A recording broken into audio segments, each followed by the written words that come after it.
Hello everyone. So இந்த week ஃபுல்லாமே நம்ம லெசன் 1 தான் கான்சென்ட்ரேட் பண்ணிகிட்ருக்கோம். ஸோ இன்ட்ரடக்ஷன் பார்ட்டில் ஆல்ரெடி நம்ம ஒரு கொஸ்டின் முடிச்சிருக்கோம், differentiate between minerals versus hose. So பார்க்காதவங்க அந்த கொஸ்டின் பார்த்துட்டு அதுக்கப்புறம் இந்த வீடியோக்கு வாங்க. அதோட லிங்க் நான் டிஸ்கிரிப்ஷனில் கொடுத்துருக்கேன். அப்படின்னா தான் உங்களுக்கு ஒரு கண்டினியூட்டி கிடைக்கும். ஸோ நீங்கள் பார்க்க போகிற second question, steps involve in the extraction of metals. Okay, so இப்போ இதில் ஒரு 3 ஸ்டெப்ஸ் இன்வால்வ் ஆயிருக்கு. ஃபர்ஸ்ட் ஸ்டெப் பார்த்தீங்க அப்படின்னா concentration of ore, second step extraction of crude metal, and third step is refining of crude metal.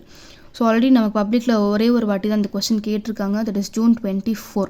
Okay, so இந்த 3 பாயிண்ட்ஸுமே ஒரு சின்ன daily life எக்ஸாம்பிளோட நான் கம்பேர் பண்ணி சொல்லியிருக்கேன். அதை நம்ம அப்படியே கண்டினியூ பண்ணி பார்க்கலாம்.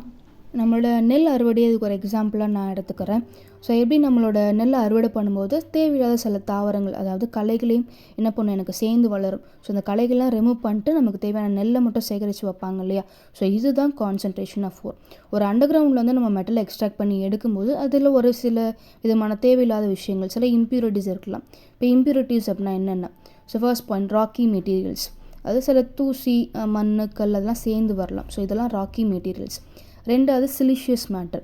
இயற்கையாகவே நம்ம மணலுக்கு சிலிக்கனோட கண்டென்ட் ரொம்ப அதிகம். குறைஞ்சபட்சம் ஒரு 5% ஆரம்பித்து மேக்ஸிமம் 90% வரைக்கும் நம்ம மணலில் இயற்கையாகவே சிலிக்கனோட கண்டென்ட் ரொம்ப அதிகமாக இருக்கும். ஸோ இதுவும் உள்ளே வந்து ஒரு டாமினேஷன் செய்யலாம். ஸோ சிலிக்கானையும் நம்ம என்ன பண்ணணும், ரிமூவ் பண்ணிடணும். ஸோ இதுக்கு இப்போ தான் சிலிஷியஸ் மேட்டர். இன்னும் சொல்ல போனோம் அப்படின்னா இந்த மைனிங் பண்ணுறாங்க இல்லையா. ஸோ இந்த மைனிங் ஒர்க்கர்ஸ், ஸோ இப்போ அவங்களுக்குலாம் சிலிக்கோசிஸ் அப்படின்னு சொல்லக்கூடிய ஒரு டிசீஸ் வரதுக்கான சான்சஸ் ரொம்ப அதிகம். சிலிக்கோசிஸ் அப்படின்னா என்ன அப்படின்னா, இந்த சிலிக்கன் எலமெண்ட்டை சுவாசிக்கிறது மூலமாக ஏற்படக்கூடிய ஒரு லங் டிஸார்டர் தான் சிலிக்கோசிஸ் அப்படின்னு சொல்லுவாங்க. ஸோ சிலிக்கன் இயற்கையாகவே நம்ம மண்ணில் ரொம்ப அதிகமாக இருக்கும். ஸோ அதுவும் நம்மளோட மெட்டல்ஸை வந்து டாமினேட் பண்ணும். ஸோ அதையும் நம்ம என்ன பண்ணிடணும், ரிமூவ் பண்ணிடணும். மூணாவது நான் மெட்டாலிக் இம்ப்யூரிட்டிஸ். ஸோ நம்ம பேசுகிறது மெட்டல்ஸ் மட்டும்தான். அதோட சேர்ந்து சில நான் மெட்டல்ஸ் லைக் ஒரு ஆக்சிஜன், சல்ஃபர் மாதிரியான எலமெண்ட்ஸ்லாம் வந்து எனக்கு அதோட சேர்ந்து இருக்கும். நம்ம போன கொஸ்டினில் பார்த்தோம் இல்லையா, மினரல்ஸ் வர்சஸ் ஓஸ். அதில் 2 ஸ்டேட் பார்த்துருப்போம், ஒன்று ஃப்ரீ ஸ்டேட், இன்னொன்று எனக்கு கம்பைன்டு ஸ்டேட். அப்போ அந்த மாதிரி மெட்டல்ஸ் எனக்கு கம்பைன்ட் ஸ்டேட்டில் இருக்கலாம். ஸோ அதில் உங்களுக்கு தேவையில்லாத நான் மெட்டல்ஸை நீங்கள் என்ன பண்ணணும், கண்டிப்பாக ரிமூவ் பண்ணிடணும். ஸோ இந்த 3 விஷயங்கள், rocky materials, siliceous matter, non metallic impurities, இந்த 3க்கும் சேர்த்து நான் என்ன பண்ணுறேன், பொதுவாக ஒரு பேர் வைக்கிறேன். It is called as gang.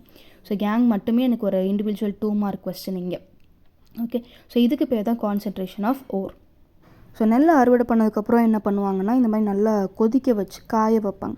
Road சைடெல்லாம் பார்த்துருப்பீங்க, இந்த மாதிரி போட்டு காய வச்சு வந்துருப்பாங்க. ஸோ காய வச்சுட்டு நம்ம என்ன பண்ணுவோம், ரைஸ் மில்லுக்கு போய் அதை அரைக்க ஆரம்பிப்போம். ஸோ அரைக்கும் போது மட்டும்தான் உங்களுக்கு அரிசி தனியாக, அதில் தேவையில்லாத அந்த அவுட்டர் கவரிங் உமி தனியாக அவங்களுக்கு பிரிஞ்சு வரும்.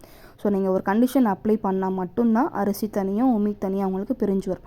ஸோ இந்த ஸ்டெப்புக்கு பேர் தான் extraction of crude metal. So first step மூலமாக அதில் உங்களுக்கு கண்ணுக்கு தெரிஞ்ச தேவையில்லாத இம்ப்யூரிட்டிஸை நம்ம ரிமூவ் பண்ணி எடுத்துட்டோம். ஓகே, ஸோ கண்ணுக்கு தெரியாத பட் அந்த மெட்டலோட ஒன்றா கலந்துருக்கக்கூடிய சில நான் மெட்டல்ஸ், தேவையில்லாத எலமெண்ட்ஸை பிரித்து எடுக்க ப்ராசஸ்க்கு பேர் தான் எக்ஸ்ட்ராக்ஷன் ஆஃப் க்ரூடு மெட்டல்.